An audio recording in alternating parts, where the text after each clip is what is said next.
Welcome back, my name is LastKnownMeal and today we're gonna be talking about Bloodlines. Yes, Vampire The Masquerade. We're gonna be talking about the pen and paper RPG, we're gonna be talking about the first game, and we're gonna be talking about the second game with my good friend KenyanKrusader. Welcome. Hello. It's Is this the podcast again, or is this just Bloodlines this time? We've had to fire our entire marketing department. All the monkeys failed us, so we're going through a little bit of a rebranding at the minute, I believe. Isn't that true, last night? Yeah, because basically, this is kind of, you can consider it like the podcast, but it's gonna be a Bloodlines edition. So it's the Blood podcast. The right? Bloodlines, yes. The Bloodlines. Okay, fair enough. No, Kate. Rehire those monkeys. We're flying again, boys. I swear to God, if I make a film or a game one day, you're gonna be call it the. Yes. Have at the just every opportunity, just the. But anyway, let's crack on before we start. Before we run that joke into the ground. Obviously, you know more than me when it comes to Bloodlines. I just got to I did read about it a bit. I did play the first game. I mean, there's like 2 games besides that or something like that. Yeah, there was Vampire the Masquerade Redemption, which Bloodlines ended up being a direct sequel to. Mm-hmm. And the thing I always remember about Vampire Masquerade Bloodlines, one of the things I really liked is the gameplay. God, I played it recently and I was just like, why did I like this again? Because the mechanics are so frustrating for a guy like me, because I've been like, I've gotten re-addicted to XCOM, for example, and that's such a smooth game with the controls. And for me, anyway, you guys, whatever your opinion is, I'm not going to argue. But for me, I like XCOM style. Bloodlines, my goodness, it's like a headache. I lose things in real life, let alone in a video game like with an inventory system like that. So I'm just kind of like, what do I do? Oh, but no, yeah, but I do. Oh, go on. No, but for that time, those mechanics were really good, considering that Bloodlines 1. Yeah, well, the thing I really liked is it's one of the few games that captured the essence of the role-playing game for me, because I've played several games of Vampire the Masquerade. I've played a medieval version where I played a silent monster who actually drowned someone in holy water. Legitimately, that actually happened. Yeah. That's the joy of role playing. You can play a 7-foot monster who drowns people in holy water, and then the nun who is also a vampire gets annoyed by having to re-bless the holy water. It's quite an interesting conundrum when you encounter it. I've also played a kind of Ventru businessman who was the prince of his little domain, well, the sort of prince of his domain, until everything just went horrifically wrong, and then he ended up fighting a bunch of werewolves in the moors. Then the game died, and so yeah, he's now forever fighting werewolves, which is pretty good ending in my opinion. But like I said, I loved the styles of each vampire clan, the Bruja, the Toreador, the Malkavians, who everyone played on their first round, the Ventru, and I really regret this not doing it, but I should have, because apparently is playing all the other clans other than this particular clan was quite easy or easier. While if you played the Nosferatu, the ugly vampires, it basically turned the game from kind of open world RPG to kind of like Thief, where if you showed yourself because you were so horrendously ugly, you broke the masquerade by even showing your face. And if you broke the masquerade, you then got executed by the scourge. Yeah, that's, game over, man. That's the first thing I remembered after I got into Bloodlines again. It's like they managed to capture the feeling of the role playing into that game really well. In a sense, the guy tells you, don't do this, it's over. And the game is legit, like, it's over if you do this.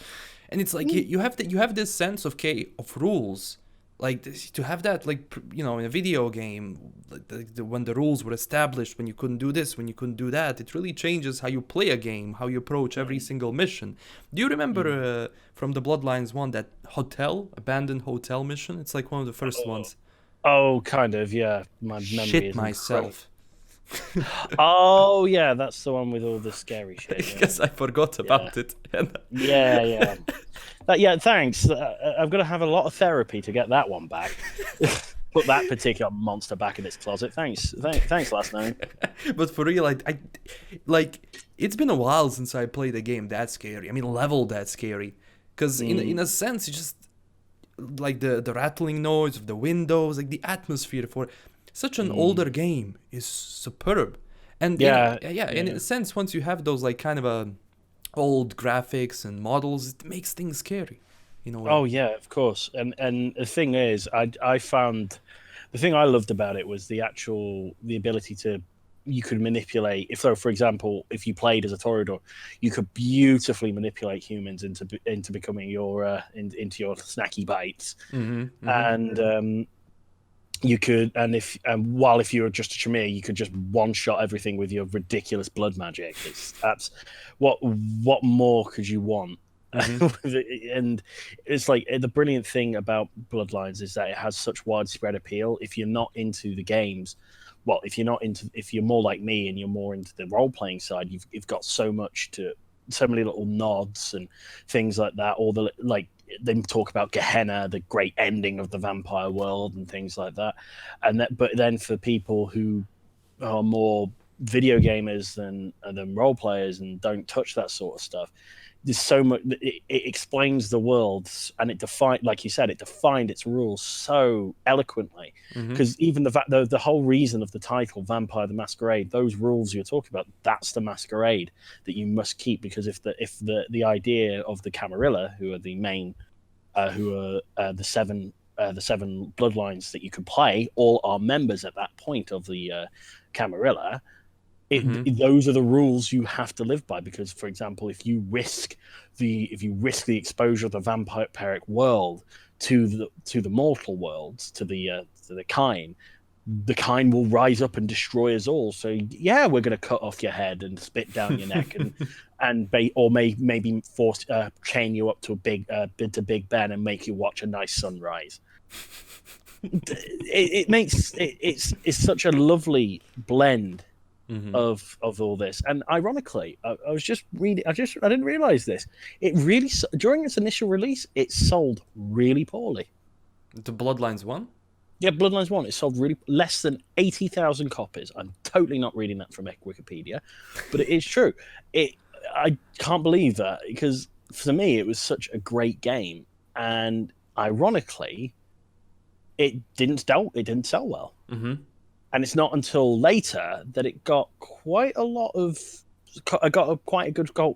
good following. It's strange. It's like in music, there are certain bands that when they initially release like classic songs, like the Joker, Steve Miller Band. When that was originally released, that was not a popular song. It did not sell well. No one was interested. It wasn't until it was in a Coke advert. And it got massive, and then because it got out there, it got into the mainstream, and Bloodlines, the first Bloodlines, seems to have picked this up, and I really hope that Bloodlines 2 has a much stronger start, because I love the world of Vampire. It's probably my favorite world. The World of Darkness campaigns, anyway, are probably my second favorite. Compared, we all know, if you've listened to this before, you all know what my favorite world is. Shadowrun. But with Vampire The Masquerade Bloodlines 2, I just crossing everything, hoping it captures that the storytelling of the last game, because that was the thing I really liked, was the ability, that the blending of the role playing world onto finally a video game, because like Vampire The Masquerade is difficult, because it's difficult to translate, because there's so much lore there. But they managed to do it, and I think that's absolutely fantastic. Yeah, I know that Vampire the Masquerade has like, the one of the biggest lores out there, like the Mm. widest lore out there. How would I say? Most Yeah, yeah, yeah. defined lore. It even covers like real world history. For example, the idea of the Punic Wars between Carthage and Rome. They That went was that far. Yeah, it's gone that far. Jeez. It's even gone back to the stories of Cain and Abel Wow. because Cain is the original vampire. What? Yeah, Cain was the first. That's why you get the generations. God. So every step away from Cain is your generation. Wow. Man. And one of the Gehenna, the kind of fear of that massive vampire apocalypse, is actually coming from the grandsons or the grandchild of Cain, because they're called the Antediluvians, and the Antediluvians are the kind of forefathers of all the clans. So you've got Malkav, who is the Malkavian, and the Brujas, and all these ancient vampires. Because they're so old, normal blood won't satisfy them. Mm-hmm. And so the idea is that when they finally arise and awaken, they'll feed on their own kin, because that's the only blood that's potent enough to feed them. Wow. And so basically, yeah, the Gehenna, this massive vampiric apocalypse, is that the Antediluvians all awaken and destroy the vampiric civilization. It's one of the big things the Camarilla are very against. For example, are very against the Antediluvians, and the culmination of what's called the Great Game, which is a centuries-long game that's been played by many elders over many centuries. Like I said, and wow. It's like I said, like I was saying earlier, it's absolutely ram-packed with lore, and there's always something you can touch. Yeah, because I didn't know about that stuff, and it kind of, as I said, previously, it blends really well with the rules and everything. It's like you are already in the world of the mortals. Obviously, there are more mortals than vampires. Mm-hmm. And as you said, they have to hide, because if the world finds out that the vampires are here, they're gonna be screwed. So it's like this organization sense of like the vampires being organized, and it's not like, because usually when you think about the vampires in the in the industry, it's like, oh, just one man living in a castle, turning into bats, whatever. But here, it's much more organized. It's not just one guy. There's so many out there that they form these families, these clans. They have the set of rules that they have to follow, like for not just the video game, but for a pen and paper RPG, just for role playing. It's amazing.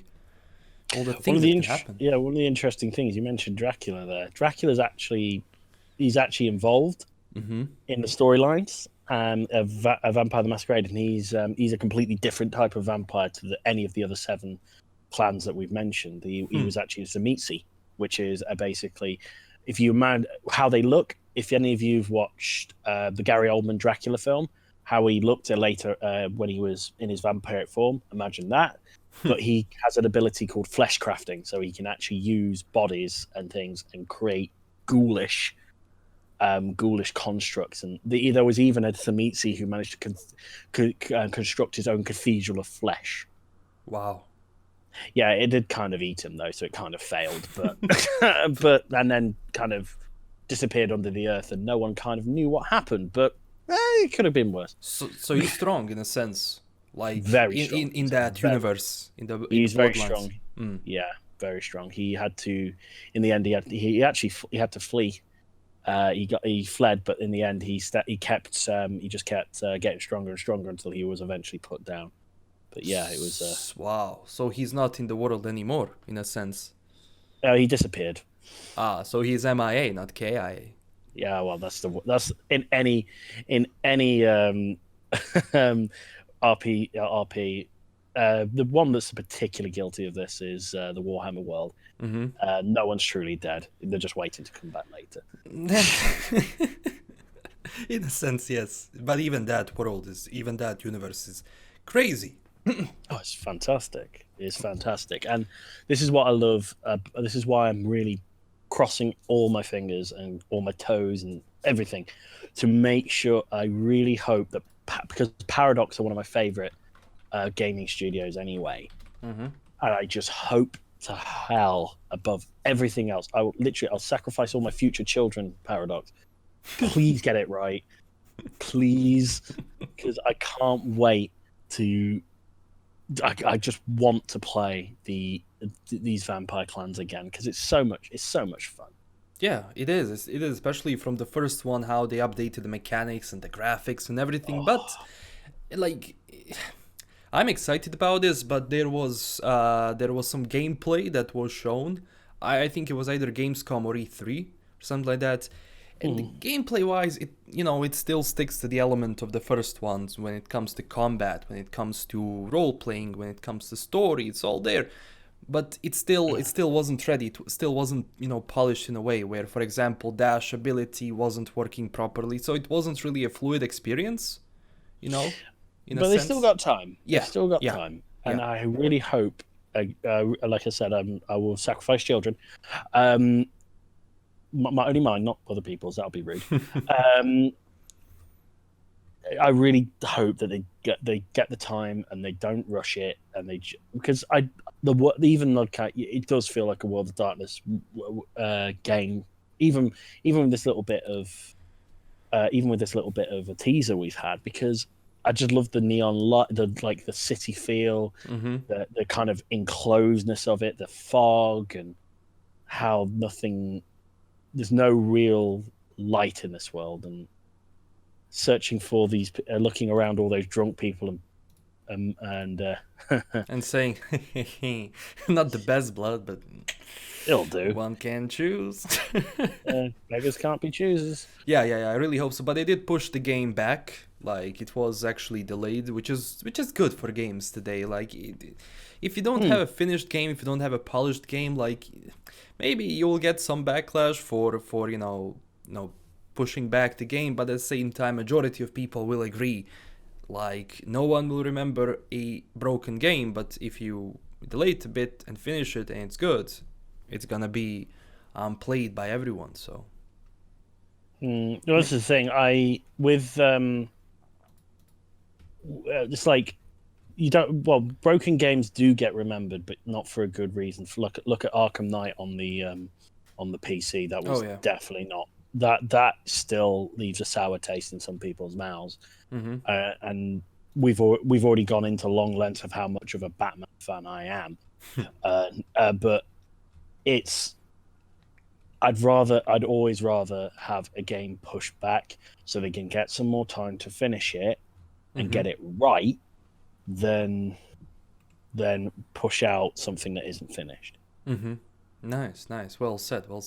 And this is something I've noticed in the past couple of years. Obviously, a lot of things that started as a pen and paper role-playing games are now being turned into video games. You have Cyberpunk, you have Masquerade. It's cool because for a lot of people that as you said, don't really play and are not really interested in pen and paper role-playing, because obviously, for example, my city, it's impossible to find players like in a room we're going to be playing with people. Obviously, going online is one thing, but playing physically with people, it has that certain kind of magic. Oh yeah, more than going online. Yeah. Well, when like staying on the Vampire the Masquerade kind of thing, my monster, who was by the way complete mute, wore a mask at all times, didn't show his face, and was basically the enforcer of the kind of vampiric group. And he essentially he stayed very silent and was very aggressive. Some Egypts, for example, he was actually very religious as well, or at the very least used religion to kind of get what he needed out of people. And he ended up, some poor folks tried to rob his church. Yeah, they ended up decorating the walls.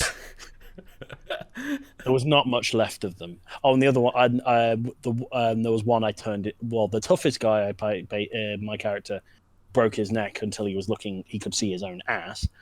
Wow. One guy, drowned in the holy water, and then the third guy I turned into a ghoul because I was feeling particularly nasty that day. You rolled really well, didn't you? Yeah, no, I just had ridiculous amounts of dice.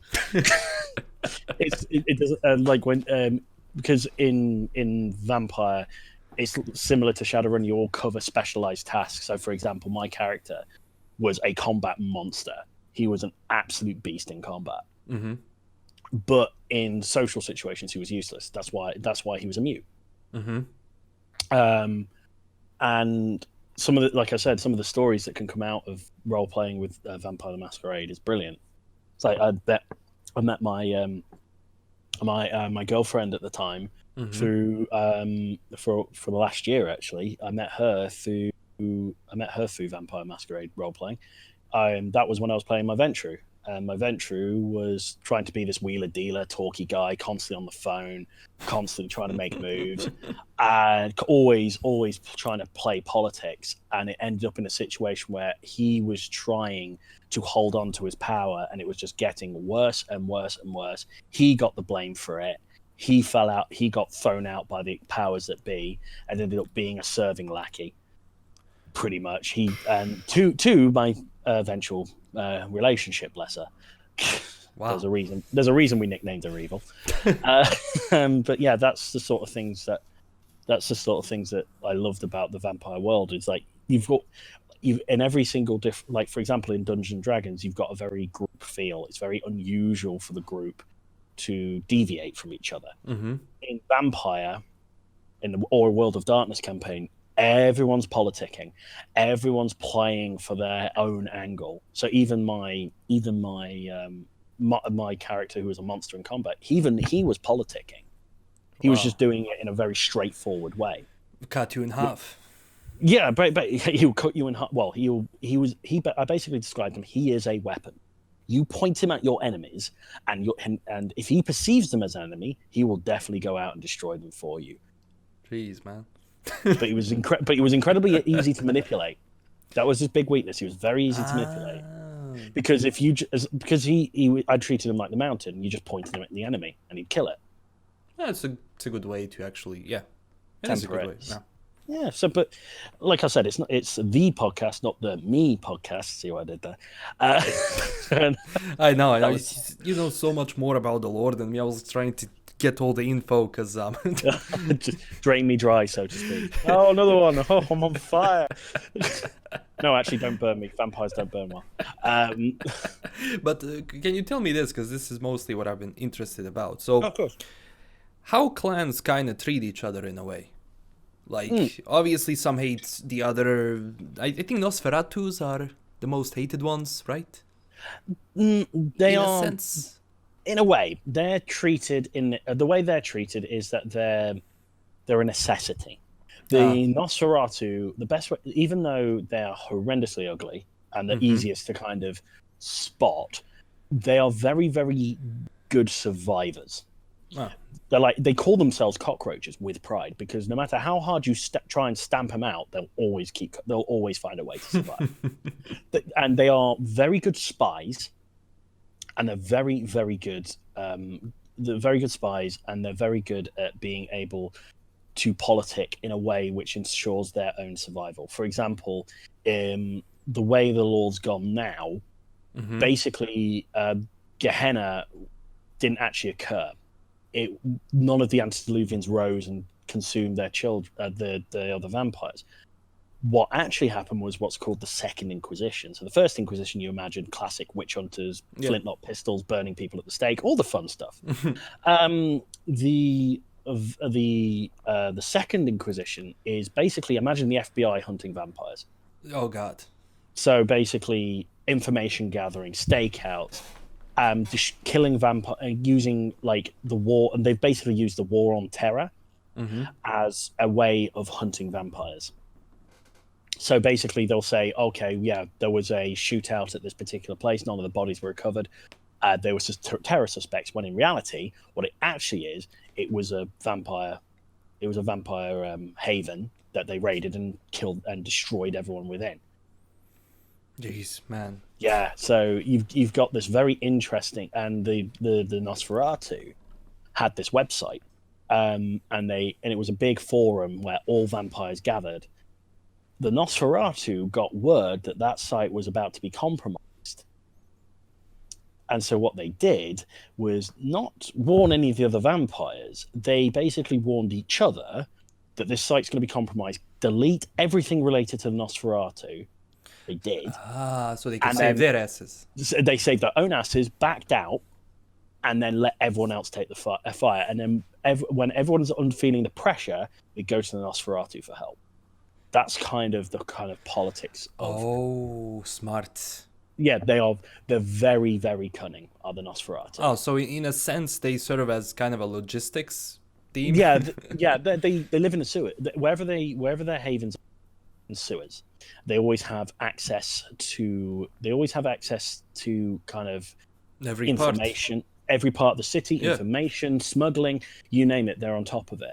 And that's the Nosferatu are seen as a risk to associate themselves with, but then a necessary risk because of that ability to be spies and gather that information. The Toreador don't like the Nosferatu because they're obsessed with beauty, and they basically see, yeah, your face looks like a smack butt, and I'm not interested in that. Go away, you disgusting creature.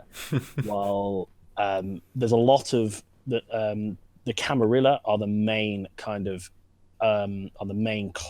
so to speak, which is a gathering of 7 different vampire types, all in Vampire the Masquerade Bloodlines 1. And then you've got other things like the Sabbat, and the Sabbat are a clan who don't try. While the Camarilla live by the Masquerade and try and hide from humanity, the Sabbat revel in the fact they are superior to humans, and they will actively use their vampiric powers. They will. They don't care. They adore the fact that they are superior. They see themselves as superior. So in a sense, they attack humans in a way. They don't. Yeah, care. they attack. They don't care. They go around in packs. They hunt humans. They will blatantly show their powers off. But doesn't that put the entire race at danger? The Sabbat do not care. So, but that's why the Camarilla see them as such a massive threat. So they were not wiped out yet. The Sabbat took a lot of casualties after this formation of the Second Inquisition. Well, of course, yeah. They would. But you get this is what you mean. You get You get all sorts of things happening. Certain clans will leave the Camarilla and join what's called the Anarchs, and they're the 3 main kind of factions. It's just the Camarilla, the Sabbat, and the Anarchs. The Camarilla, they stick to the Masquerade, all the rules. Mm-hmm. Sabbat, no rules. Enjoy being a vampire. It makes sense in a way if you're actually Camarilla and you're just like, okay, we have these guys there to show off. We can get some heat out of ourselves. Exactly. So yeah, if the Inquisition does happen, they're gonna take the fall, not us. Yeah. But at the same time, they'll bleed over. The problem is that the Inquisition didn't stop at taking out the Sabbat. It led from one thing to another, so which is a threat to everybody. And then the Anarchs are just independent vampires who aren't interested in either side. They'll maintain the Masquerade because it's logical and it makes sense. They don't like the Sabbat because they think they're idiots, and they don't like the Camarilla because the Camarilla is ruled by the elder vampires, while the Anarchs are just kind of like, can you just kind of let us do what we want to do, please, and just exist. Like, just let us do it. And that's the 3 main factions. There's so much more, but that is like as layman terms as I can make it. Yeah, because obviously the podcast would be 4 hours long. Yeah, and I don't want to drive your lovely subscribers away. No, you don't. Trust me, this helps. This helps for the community to learn something new, because I learned something new. Also, I have one more question before we actually continue discussion elsewhere. The process of becoming a vampire in this universe, is it different than... Oh, that's a good one. Basically, the blood kiss, the blood kiss is essentially you drain someone of all their blood, Mm-hmm.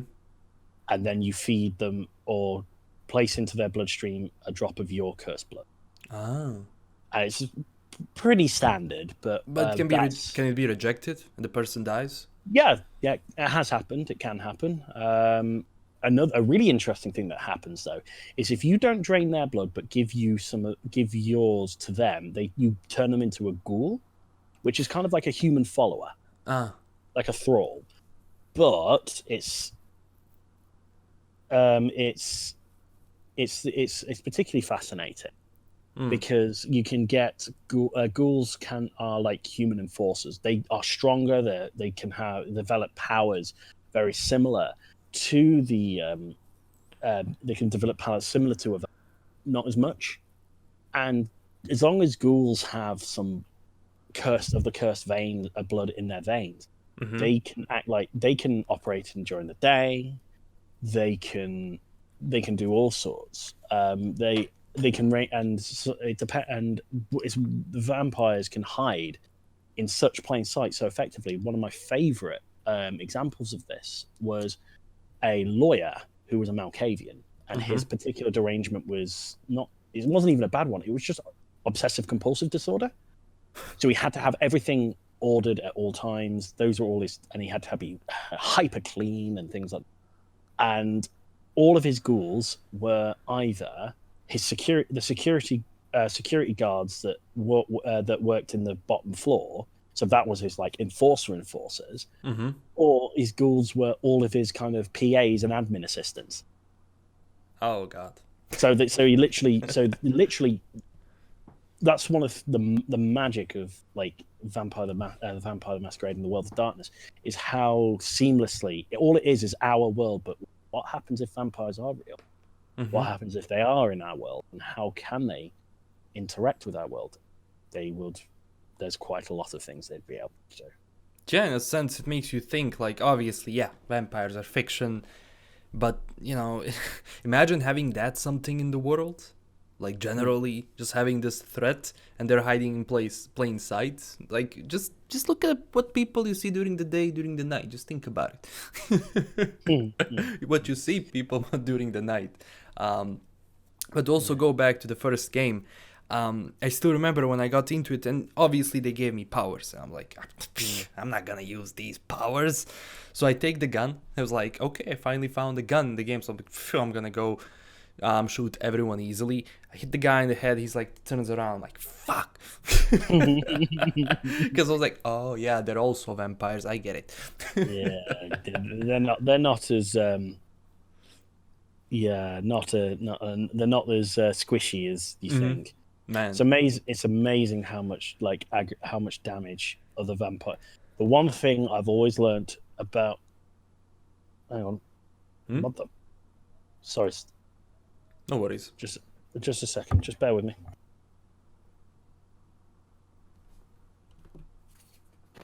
Oh yeah, had an advert. Trying to plug something onto the video, man. yeah, something like that. No, I mean, no. But this is what I mean. It's like you can get brilliant. You can get so much out of it, and like certain vampire clans are more specialized to combat. So like the Bruja, who are basically rage machines. But this is from my friend. This is one of my friends. He'll do a backflip when he hears this. But there's also the True Bruja or the True Bruja. And the True Bruja are claim that the Bruja that are now full of rage and frenzies, combat monsters. They're not they're not real Bruja. They're just angry teenagers. All they are, or a true Bruja or True Bruja is a philosopher and a scholar.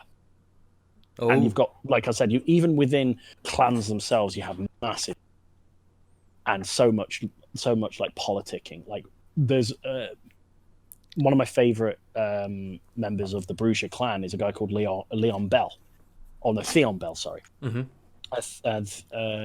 Theo Bell, yeah. And Theo Bell was an escaped slave, Okay. and ended up being one of the Camarilla's best enforcers. He looked like kind of like a Black Panther. He always dressed up as a Black Panther, and he's always seen with his shotgun loaded with dragon's breath rounds. Oh God. Because in the lore of Vampire the Masquerade, if a vampire gets set on fire, that's not good. That's bad. that's a quick way to final death. I know that. But one thing that kind of makes me happy is that the video game is going to attract a lot of people into potentially, role playing. It attracted me in a sense because the reason why I want to know more about this universe is, because the video game is coming out. And when I was playing this for the first time, long these years ago, I didn't pay much attention to the lore.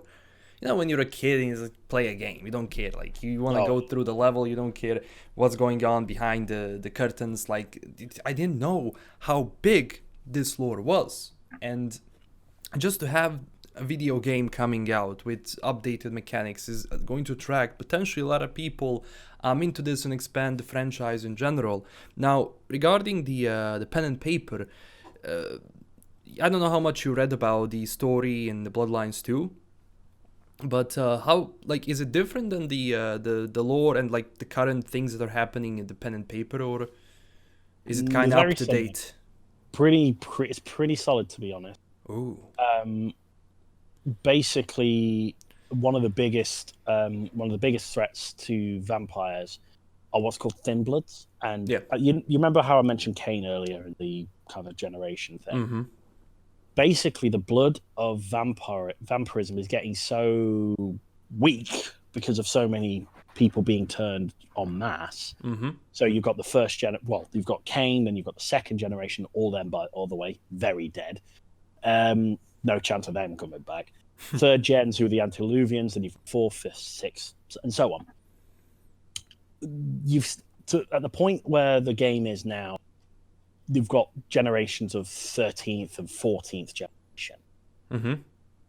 And the problem with that is now you've got a situation of the vampire blood is so weak that they're not even, some vampires say they're not even true vampires. They can walk in sunlight. They don't actually have fangs. A lot of the kind of typical things that are associated with vampirism, mm-hmm.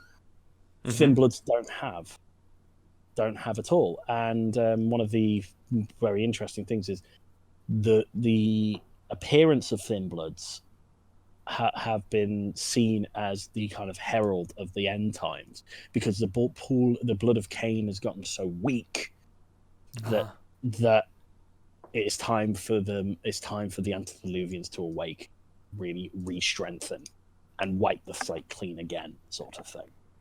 So they will wipe the slate and then new vampires are going to appear, in a sense. Yeah, it's kind of a rebirth thing. But a lot of because vampires are so well established, they don't really want the slate being wiped clean, particularly if they're on that slate, which is kind of understandable in my opinion. But they will do they only target vampires, or does that mean kind of at the end of the world? Oh, who knows? Oh, so it's up to them. They don't. This is why the vampiric world are trying very hard to not make Gehenna happen, because who knows what can happen. Yeah, I mean, if you open that, it's the end of vampiric civilization alone. It's like recycling. The possibilities are endless. Yeah. Yeah, you can do that, and you can get a new angle on the vampires. Maybe some survived, maybe some were reborn, blah blah blah blah blah. Yeah. So do they go back to sleep once that process is done, or they kind of rule over the new? If I had a video camera, I'd shrug. Like I said, they don't want to get to that point. Man. Let's let the sleeping elders lie. Let's stay in their coffins and not touch anything.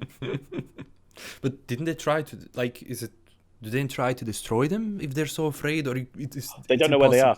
It's part of the problem. Yeah.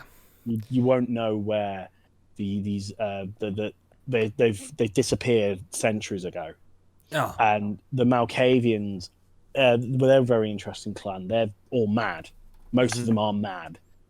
But you never ignore a Malkavian, because a Malkavian is like a jester, and in history, the jester, he was a fool, but he'd also tell all the bad news in the kingdom, and he had his responsibility to his.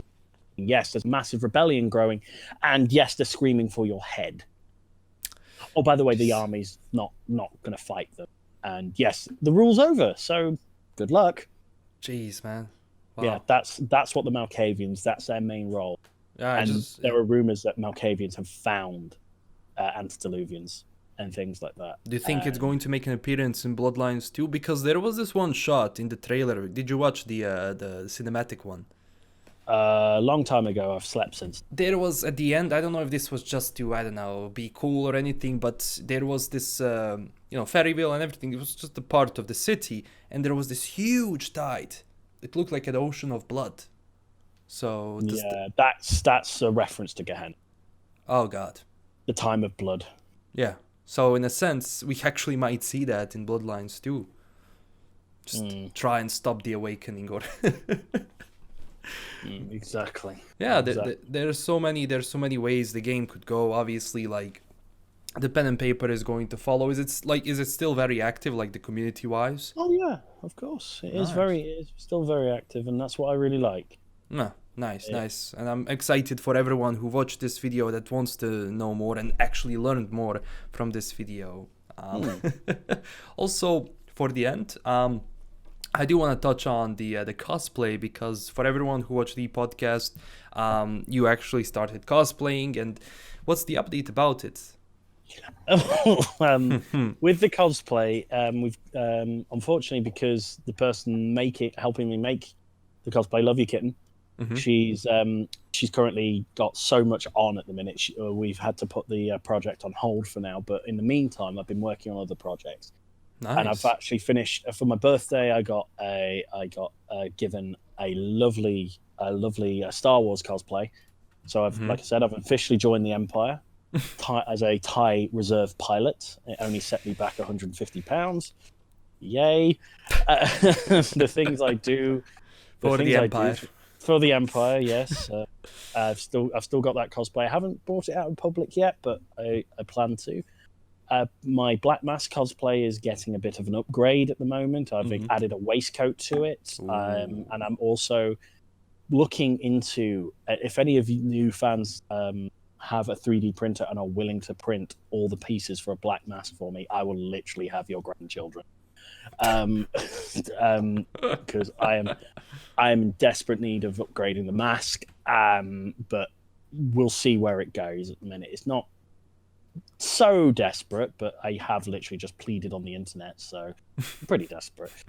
But so that's where the cosplay is currently. It's in a bit of a flux, but it's in a good place, and I'm happy. I'm very happy with it, but like I said, I hope it does pick up a little bit. That's nice. You also have an Instagram profile. I'm going to link everything down below. Did you make Twitter? No. Jesus.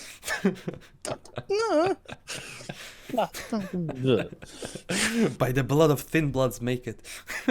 Oh, okay. Yeah, so if I create Twitter, the Gehenna's going to come and wipe out. What a shame. Man, this was amazing. I love this. Oh, glad you did. Basically, to everyone who is watching, thank you so much for watching. Thank you, Kenyan, for joining this sort of a Bloodlines 101 video. Help package. A blood pack. A blood pack, man. Blood pack 101. Step 1 to becoming a vampire. So, you've become a vampire. That's literally the first thing that they say to in Bloodlines 1. So, welcome. Okay, we have these rules. And run. Yeah, by the way, if you break them, we kill you. So have fun. So don't rock the boat, otherwise we'll crush you with it. That's true. Also, everyone comment down below if you want to see more of these kind of we do have Cyberpunk community podcast, but why not have Bloodlines community podcast, huh? So Ooh, let's get that idea out on the YouTube, see what people say. yeah. Because why not? That would be cool, especially because I know that people are excited about Cyberpunk. I am too, but I'm also excited about this game. And to everyone who does, like role-playing games, true role-playing games, I'm not, there's lot of games that go under RPG, but it's nothing. But The world, like I said, the world is a fantastic. The world of gaming and role playing is brilliant. It yeah, couldn't be any better. And I'm once again, I'm so thankful to have another invitation to talk to you about this sort of stuff. always. I'm hoping there's the pitchfork riots where they go to no more Kenyan, more LastKnownMeal. No, no, no, no, no, no, no, no, no, no, no, no, no. When I know more about the lore, then I will talk. For now, I'll just listen and get the info. I'll later say, people, look, I have those knowledge. Scrub. Thin blood. Yeah, literally. Yeah, you are. You're a thin blood to my elder. Oh my god. Because have been to be fair, I have been described as a toreador myself. So I'm an artistic thing. So I'm very creative. Yeah, you just keep talking when the elders rise. I'll just point the finger. It's him. Oh, thanks. Yeah. Basically, the best way to put this is that I'm management during a revolution, and being management during a revolution means that I'm being tied to a stake and shot. No, that's not going to happen. That's not going to happen. But there is one more thing. There is one more quick thing I want to get this. Obviously, Bloodlines 2 is going to be a single-player game. Of course. Would it be cool if we had I'm saying a good multiplayer game? Oh, my goodness. Co-op. Imagine like a co-op RPG. Like you've got a little bit of the Diablo fluttered in there. You've got all sorts. That'd be I'd love that because being able to play particularly like such a story-driven narrative of game. It's like when with Netflix, it's like when you've got a show that you will only watch with one other person. Mm-hmm. It's like me and my friend Jason, or we all of BoJack Horseman. We only watched that together. I did kind of break the rules a teeny bit, and he did get a little mad at me for that one.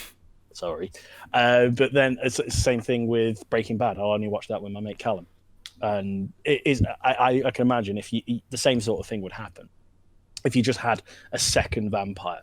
Mm-hmm.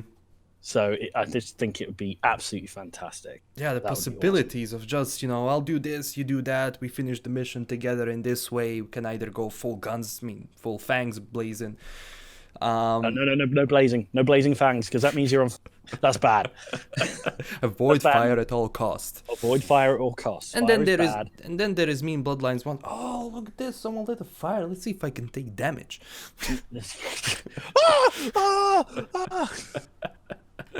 Load the game. It's over. Yeah, I know.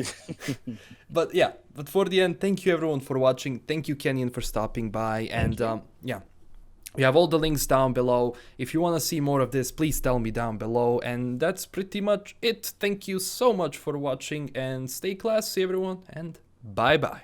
Bye-bye.